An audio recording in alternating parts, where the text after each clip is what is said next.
EU4 is a game that is mainly focused on Europe, and therefore this region gets covered by far the most, and is played the most. Who doesn't want to restore the Byzantium Empire for the 100th time in a day? Obviously Europe is the main reason people play EU4, but what if I told you there's another interesting region you should play in EU4 that's perhaps one of the more underrated places in the game, and this is Japan. Why do I think Japan is underrated? Well, I don't think the game gives enough love to this region.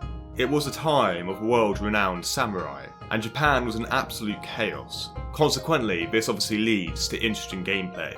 Unlike China, which is one weak nation, Japan is significantly fragmented, inevitably leading to conflict within the country. And this is what happened historically, since the 15th and 16th centuries are the most turbulent period in Japanese history, as military warlords clash violently in attempts to increase their own power and territory.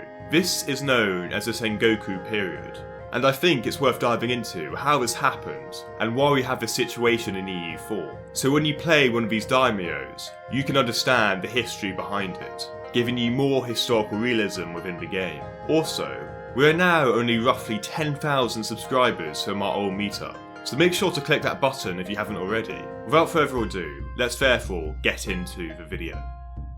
We first want to understand the origins of the region, and so go back to the early 14th century. This era marks a massive change in Japan, as the Ashikaga clan moved the headquarters of the shogunate from Karamura to Kyoto. It's important to point out the shogunate was a hereditary military dictatorship of Japan, and since Japan developed into a feudal society, control of the military became vital to take control of the country. Before this, at the end of the 13th century, the previous shogunate, known as the Kamakura, had significant financial strain, especially when they spent vast sums defending against a Mongol invasion. Defensive wars don't leave any gains to distribute to the warriors, and therefore the Japanese soldiers weren't happy. Their defensive expenditure simply became too much, and boiled over in 1331. This is when the Emperor, Go-Diego, plotted to seize power and started the Genko War. He was initially unsuccessful and was exiled, but escaped and started a second uprising in 1333. This time, however, with the support of some daimyos, the Emperor was successful and claimed victory over the shogunate in 1333. He therefore re-established imperial rule, defeating the Kamakura shogunate. For 3 years, Go-Diego ruled Japan, and this is known as the Revenue Restoration. However, the emperor made some very incompetent policies, and did not reward the daimyos who helped him, particularly Takuji Ashikaga, who was pinnacle in the success of the uprising. The emperor's greatest failing was his inability to see that rule by a strictly civilian aristocracy was no longer feasible in this time. The emperor was then overthrown by Takuji Ashikaga, who founded the Ashikaga shogunate. Go-Diego, however, did not give up, and he fled to the Yoshino Mountains and set up a southern court, taking the 3 treasures with him, which represented the legitimacy of the sovereign, and had relations with China. After 1336, there were therefore 2 courts within Japan, and they had an ideological struggle for power against each other, although it's definitely fair to say the northern court was more powerful. The 2 courts, however, unified in 1392. I think this backstory sets up nicely why the Ashikaga daimyo is in charge at the start of EU4. The Ashikaga Bakufu, which is the military government of authority, continued to be an important source of culture and authority, although the government was decentralised, and they started to give great amounts of power to the local governors of Japan. And these local governors had power over administration, legal, military, and taxation matters. This is in stark contrast to the shogunate before them, where the local governors had much less power. As you can imagine, therefore, a weak central government led to Japan going into chaos in the 15th century. Leading up to the start date of EU4, the Ashikaga were keen patrons of the arts, particularly the shogun Yoshimitsu, who ruled between 1356 and 1408.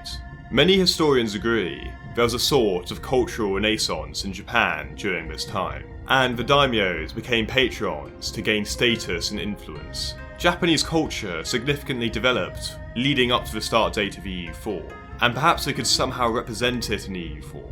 A classic symbol of this Renaissance period was the gold pavilion, which you can still see today.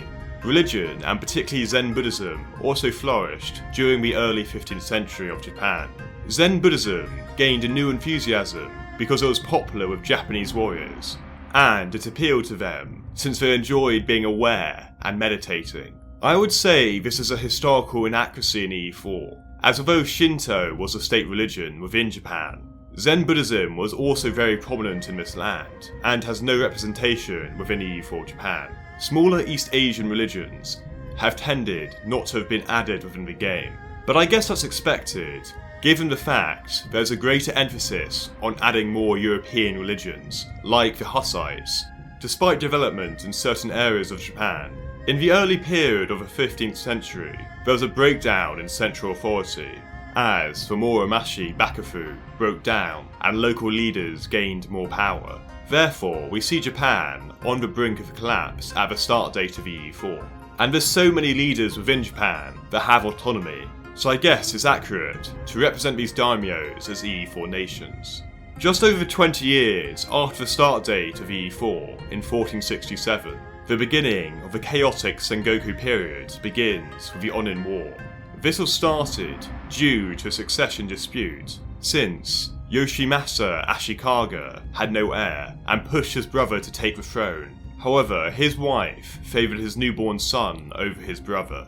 The two claimants therefore had significant supporters throughout Japan, particularly the rival families of Yamana and Hosokawa. Both these daimyos we see in EU4 are one of the more powerful ones within Japan. The Shogun Yoshimasa is an EU4 starting ruler as well, being a 2-3-1. Which is perhaps quite generous, considering a civil war happens under his leadership. It could be fair to say though, that because of the erosion in central government power, Yoshimasa was very limited in what he could do in order to prevent the Onin War.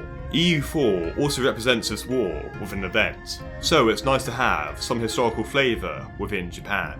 The Onin War dragged on, with sporadic attacks as the fighting spread to neighbouring provinces. More families therefore joined in and fought each other, and this utterly devastated the capital Kyoto, with many mobs looting the capital city and leaving the imperial capital almost in ruins.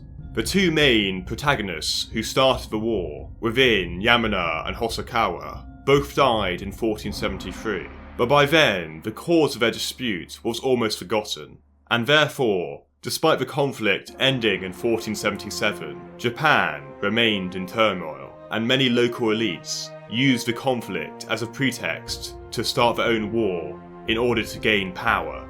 The central government by this time had basically no power over these local lords, particularly when the capital was left in ruin, and therefore the shogunate could not prohibit the warring lords within Japan. By the early 1500s, the shogunate basically became a powerless puppet and was irrelevant within Japan. Japan would continue to be in the Sengoku period until 1600. I hope this gives you some context to all of the daimyos within the region, and why they have so much autonomy with the loss of central authority within Japan. This period, however, isn't as bad as we might think, and it brought opportunities for social and economic advancement within Japan. After the siege of Osaka in 1615, Japan finally settled down into over 200 years of peace under the Tokugawa shogunate.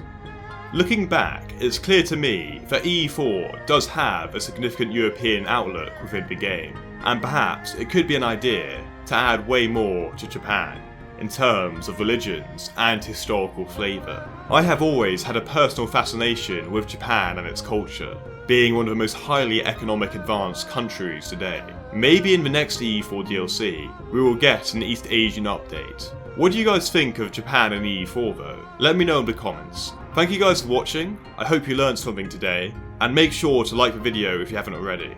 I'll see you next time, goodbye for now. Shout out to our Patreons: Shadow Singer, Jado52, Kargon, Flyerton, Henriki, Redguard76, and Xiaomi. Your support means a lot, guys.